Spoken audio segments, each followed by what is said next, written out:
నా భర్త ఏ నేరం చేయలేదు. నా భర్త గత అన్న కొంచెం కింద దించండి అన్న కొద్ది కింద దించండి. నా భర్త గత 5 సంవత్సరాల్లో ఆయన సాక్ష్యం రాష్ట్రం అంతా చూసి ఓట్లేసి నా భర్తకున్న సాక్ష్యాన్ని బట్టి మేము జగన్మోహన్ రెడ్డి గారి కోసం మేము నిలబడి ఒక అబద్ధ సాక్ష్యాన్ని మేము చెప్పలేక మా కుటుంబం మేము నిలబడ్డందుకు మా మీద పాయింట్ బ్లాక్లో గన్ను పెట్టి నా భర్తని ఇదే స్టేషన్లో చంపే ప్రయత్నం చంద్రబాబు నాయుడు గారు చేయించి డబ్బులు బ్యాగుల్లో పెట్టుకొచ్చి నా భర్తకి ఇచ్చి ఈ ప్రలోభాలకి లొంగితే ఈ మాటలన్నీ మీరు చెప్తే ఇంత డబ్బు ఇన్ని కార్లు మీ ఇంటికి వస్తాయని మమ్మల్ని చెప్తే మాకు అవసరం లేదు.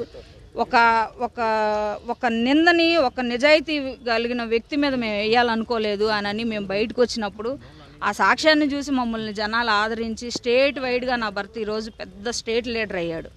చంద్రబాబు నాయుడు గారు అనుకుంటున్నాడు నేను అన్నకు దొక్కేస్తున్నాను, నేను అది దాన్ని ఏమంటారంటే సునకానందం పొందుతున్నారు వాళ్ళు. అంత పెద్ద వయసులో ఉండి ఆ స్థాయిలో ఉండి కూడా మా జీవితాలతో దళితులతో ఇలా ఆడుకోవటం చంద్రబాబు నాయుడు గారికి అయితే ఇది కరెక్ట్ కాదు. నా భర్తను రాత్రి 1 గంట 2 గంటల నుంచి హైదరాబాద్ నుంచి వస్తే ఎంతసేపు పట్టిద్దండి? హైదరాబాద్ నుంచి జర్నీ ఎంతసేపు పట్టిద్ది? 1 గంటకు అరెస్ట్ చేశారు.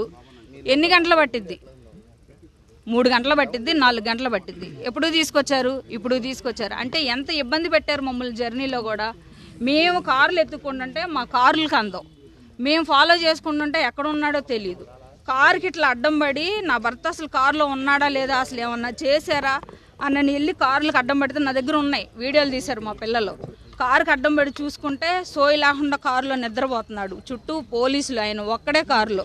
కాదన్నా నన్ను ఎక్కించుకోండి అంటే ఏదో వాళ్ళకి ఇష్టం వచ్చినట్టు చేశారు. మాకు ఒక 4 అబద్ధాలు చెప్పి 4 మాయ మాటలు చెప్పి మాకు హైప్ క్రియేట్ చేసుకోవడం మాకు రాదు. మేము యథార్థంగా బ్రతుకుతున్నామని మేము అనుకుంటున్నాం, మేము నీచంగా బతుకుతున్నామని చంద్రబాబు నాయుడు అనుకుంటున్నారు. చంద్రబాబు నాయుడు గారికి మేము బతుకుతున్న బతికేంటో ఆయనకి తెలియాలి కాబట్టి మీ అందరి సమక్షంలో ఆయన్నే చెప్పమానండి, ఆయన్నే చూపిమానండి. నా భర్త తప్పేం చేశాడు మరి మాకు కూడా తెలియట్లా.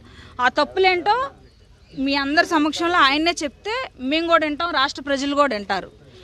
ఏ నేరం లేకుండా అరెస్ట్ చేయడానికి ప్రజావేదిక కూల్చేదానిలో, టీడీపీ పార్టీ ఆఫీస్ కూల్చేదానిలో ఏ మీడియాలోనైనా లేకపోతే ఏ నందిగం సురేష్ గారు ఉన్నట్టు ఏ ఒక్క సాక్ష్యమైనా ఉంటే ఇదిగో నందిగం సురేష్ గారు ఎలా ఉన్నారు, ఇదిగో ఫోటో అని చూపించవచ్చు కదా.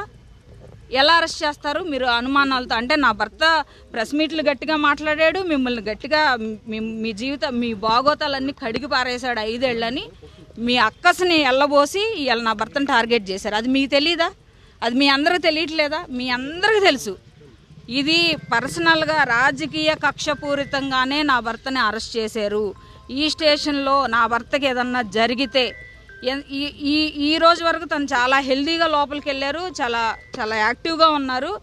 ఏ చిన్న ఇబ్బంది ఉండి ఆయన బయటకు వచ్చినా సరే నేను చంద్రబాబు నాయుడు మీద హైకోర్టుకు కాదు సుప్రీంకోర్టుకు కూడా వెళ్ళి నేను చంద్రబాబు నాయుడు మీదే కేసు పెడతాను. ఉందంటే సర్జరీ చేయాలి, టైం పట్టిద్ది అన్నారు. అది చిన్న పెయిన్ కిల్లర్స్ ఇచ్చారు, అవే తీసుకొని వచ్చాం. కారులో ఉన్నాయి, ఆ పెయిన్ కిల్లర్స్ కూడా ఉన్నాయి, మెడిసిన్ కూడా మాతోనే ఉంది, చూసుకోండి. నేనైతే అవునంటే అవును, కాదంటే కాదు. అబద్ధం అయితే మేము చెప్పం, మా నోటికి రాదు. మీరు ఎన్ని చెప్పించాలని చూసినా, లోపల పోలీసులు నా భర్తను ఎన్ని చెప్పించాలని చూసినా మా అబద్ధాలు రావు. చంద్రబాబు నాయుడు నా భర్తను టార్గెట్ చేశాడు. ఏం చేయాలనుకుంటున్నాడో చేయనండి. నా భర్తకి ఏదన్నా జరిగిన మరుక్షణంలో రాష్ట్రంలో ఉన్న ప్రతి ఒక్క దళితుడు రోడ్డెక్కి నోరు తెరుస్తారు. 5 years రాష్ట్రాన్ని ఏం చేయాలని ఈ రకంగా ఈయన పాలించి ఈ రకంగా వచ్చి 100 రోజులు కాలేదు. సూపర్ 6లు ఏమైపోయినాయో, అబద్ధాలు హామీలు ఇచ్చి నువ్వు గెలిచి నువ్వు రాష్ట్రాన్ని భ్రష్టు పట్టి సృష్టి విలయతాండం చేస్తుంది. నీకు సహకరించట్లా, సృష్టి నీకు సహకరించట్లా. ఆ రకంగా విజయవాడ అంతా కొట్టుకుపోయి తిండి తిప్పలు లేకుండా నువ్వు సరిగ్గా కుర్చీలో మనశ్శాంతిగా కూర్చోలేని జీవితం అయిపోయింది నీది. ఎందుకు మాలాంటి వాళ్ళ కన్నీళ్ళు నువ్వు ఒళ్ళో వేసుకుంటే ఇలానే ఉంటుంది. 5 ఏళ్ళు మా కన్నీళ్ళు ఒళ్ళో పట్టుకొని ఉంచుకో. ఈ 5 ఏళ్ళు కూడా నీకు మేము బలహీనం అవ్వచ్చు, కానీ సృష్టి సమాధానం చెప్పిద్ది, భగవంతుడు సమాధానం చెబుతాడు, మా కన్నీళ్ళు సమాధానం చెప్తాయి. అది మాత్రం నిజం.